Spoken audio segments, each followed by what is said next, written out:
பிரேக்ஃபாஸ்ட்டாக நம்ம செஞ்சு கொடுக்கலாம். இல்லை ஈவினிங் ஸ்கூல் விட்டு வந்தால் கூட நம்ம இது மாதிரி செஞ்சு கொடுக்கலாம். நம்ம பாருங்கள், இந்த பாலில் கொஞ்சம் சக்கரை போட்டுக்கிட்டேன். இந்த முட்டையிலையும் கொஞ்சோண்டு சக்கரை போட்டு அடித்து வச்சுருக்கேன். அவ்வளோதான். ப்ரெட்டு இப்போ எடுத்து உங்களுக்கு எப்படி வேணுமோ கட் பண்ணிக்கலாம். இல்லை முழுசாக வேணாலும் அப்படியே பாலில் ஒரு தடவை டிப் பண்ணிடணும். அப்படி எடுத்துட்டு அப்படியே இந்த எக் அடித்து வச்சுருக்கோம் இல்லைங்களா, அதில் ஒரு தடவை டிப் பண்ணிவிட்டு நம்ம தோசைக்கல்லில் போட்டு எப்போது மாதிரி ஃப்ரை பண்ணி எடுக்க வேண்டியதாங்க. உங்களுக்கு பட்டர் பிடிச்சா பட்டர் போட்டுக்கலாம், இல்லை ஆயில் பிடிச்சா ஆயில் போட்டுக்கலாம். நான் இன்றைக்கி ஆயில் தான் போட்டு ஃப்ரை பண்ணியிருக்கேன். பாருங்கள்,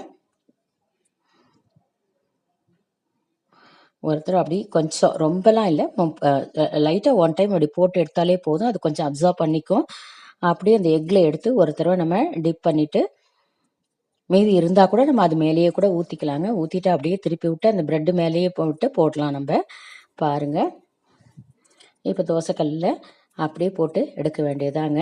நம்ம கொஞ்சம் எண்ணெய் ஊற்றிக்கலாம் சுற்றி. இதே மாதிரியே நம்ம பாலில் ஒரு தடவை டிப் பண்ணிவிட்டு எக்கில் அடித்து